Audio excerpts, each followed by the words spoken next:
My first day of work, I'd shown up in a white blouse, a pair of pressed Bermuda shorts, and penny loafers, no socks.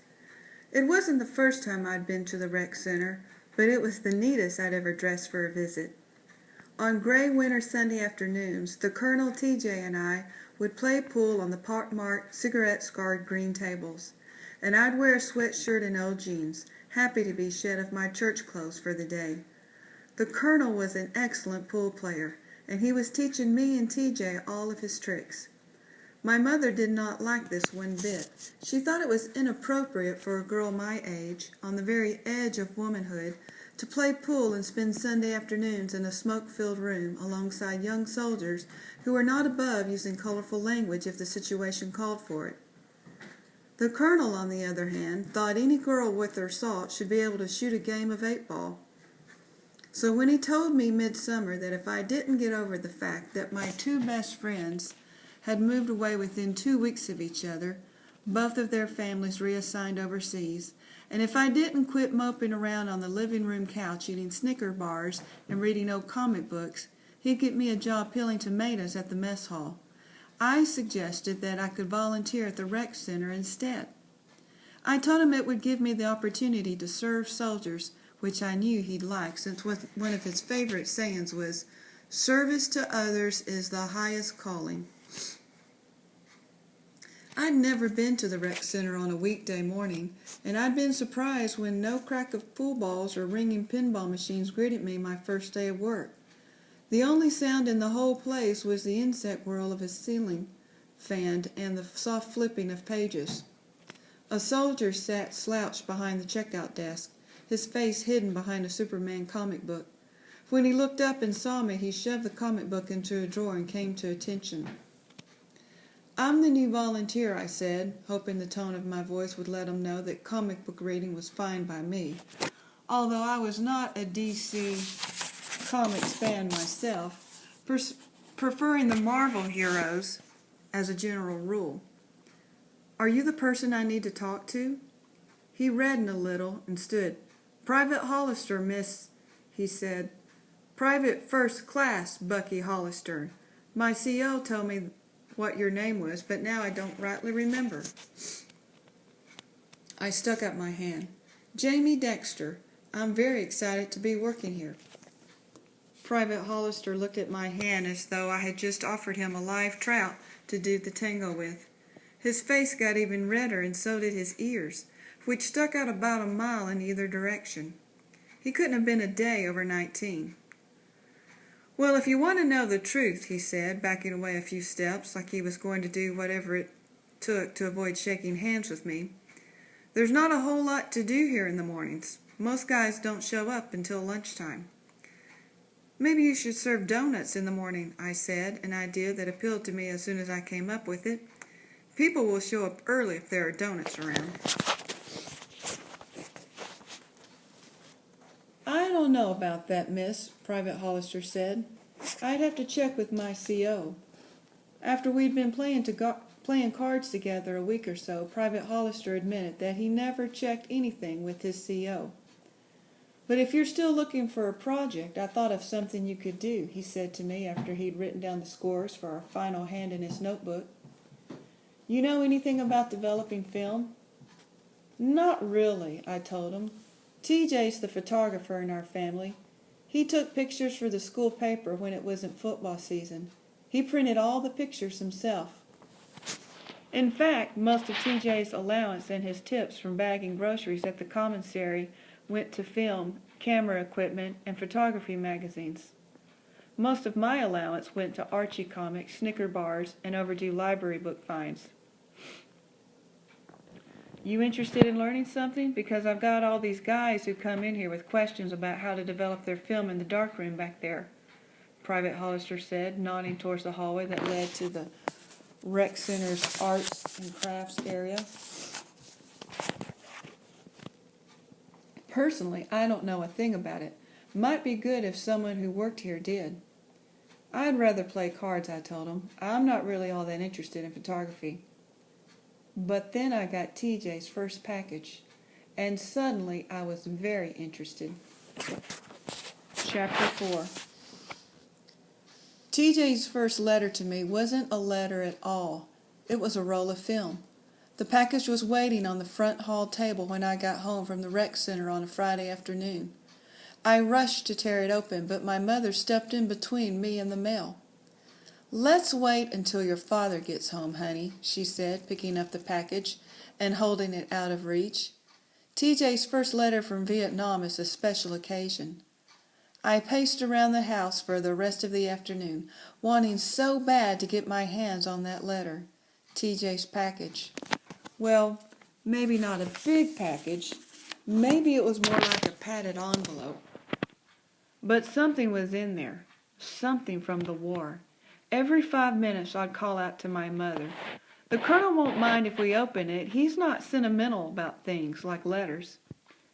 "Oh, you'd be surprised how sentimental your father is. He's an old softy," my mother would call back. I harumphed at that. The Colonel was as soft as a granite wall. But I have to admit that he seemed almost emotional when he saw TJ's package on the table. "Why don't we take a look at this thing?" he said, and I could tell he was as eager as I was to see what was inside. Normally, the Colonel hardly even said hello when he walked in the door after work. He liked to go upstairs and change first thing. The three of us sat down on the living room couch, and the Colonel used his penknife to open the padded envelope. He shook it a bit, and a black film canister dropped out. The Colonel examined it and handed it to me. There was a note attached. "Jamie, no facilities here," I read. "Please develop and send contact sheets." No signature. No message about where he was or what war was like. Just a roll of film. And what did he mean, send contact sheets? You didn't get contact sheets when the PX developed your film. All you got were pictures and negatives. One reason TJ said he learned to develop his own film is that he liked having all of his pictures printed on one sheet of paper to see which ones were worth blowing up to 8x10s. Why hadn't he written, "Please have developed at PX"? He knew I didn't have the faintest idea about how to develop film. But I'd known TJ long enough to know this about him. When it came to photography, he did not make casual mistakes. If he had wanted me to take it to the PX, he would have written, "Take it to the PX." In fact, if he had wanted it taken to the PX, he would have just mailed it to my mother. But he hadn't. He'd sent my mother and the Colonel a boring letter about the flight over and the mess hall food. "Everything comes out of a tin can," the Colonel read. "Even the meat. Even the chocolate cream pie." One guy I know actually wrote his mom asking her to send fresh tomatoes. I'd like to see that box when he opens it. The Colonel and my mother laughed like that was some great joke. Personally, I couldn't care less that he'd made friends with a guy all the way from Alaska, or that he had seen a cockroach bigger than his own fist on his first night in country. Information also included in the letter. What did that have to do with anything important? He'd sent me the roll of film with the instructions to develop it. And the more I thought about it, the more I felt like that was fine by me. No one else was going to see TJ's war pictures before I saw them. Maybe I hadn't got a bona fide letter, but the pictures were my property. "You know who can help me with this?" I asked Private Hollister the next day, showing him the film. "I mean, how do you even get the film out?" "I told you, nobody around here really knows." Private Hollister was wrapping tape around a ping-pong paddle handle as he spoke, cussing under his breath when he wrapped his fingers too. Overall, the job appeared to be slow going. I mean, there are a few guys who come in and use the darkroom, but it's hard to say when they'll show up. This one guy, Brzezinski, all he takes pictures are tanks. And there's Sergeant Bird, he comes in a lot in the afternoon. He's a strange dude, though. What's so strange about him? I heard he was at Quezon with the 1st Cavalry and that it did something to him. I see him around once in a while, and while he's friendly, He's mostly just up in his own head. He goes off post with the camera by himself whenever he's off duty. You almost always see him with the camera. What's Keith on? I asked, hoping to take a seat on the pool table. A practice strictly forbidden when anyone was in the main room, but one that Private Hollister let me get away with if no one else was in there. It's a Marine base. Only Army units are up there, too. It's a real bad spot, way out in the boonies. They say if you're lucky, you don't get shot just... They say you're lucky if you don't get shot just getting on or off the plane at the landing strip. That's happened to plenty of guys. Guys who were done with their tours and heading back out to the States. You think he'd teach me to develop the film? Private Hollister peeled a strip of tape from his hand. I guess so.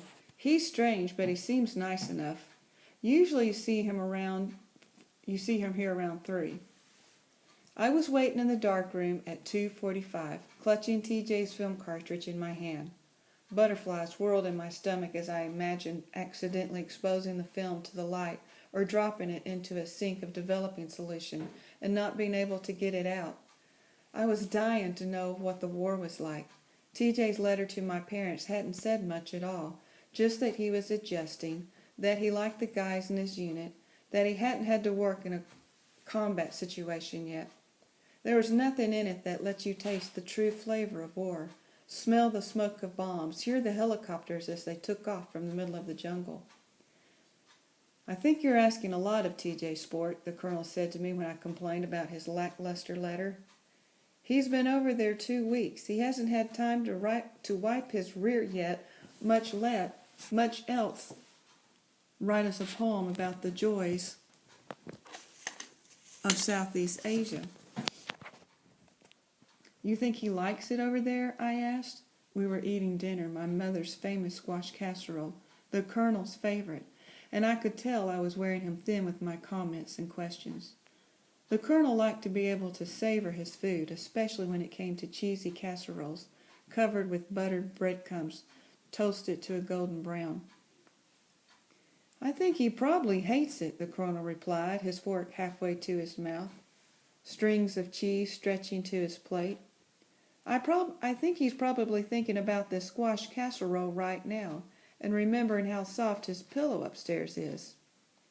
I think you're wrong, I said, and felt even more determined to learn how to develop TJ's film.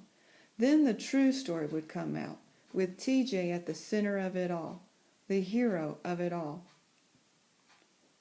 Hollister said you were looking for me? The GI who entered the room most closely resembled a whooping crane, or at least what I imagine a whooping crane to look like. Tall and thin to the point of distraction, a pointy nose, the sort of person who didn't seem comfortable in his skin, but might surprise you by being an amazing dancer. Are you Sergeant Byrd?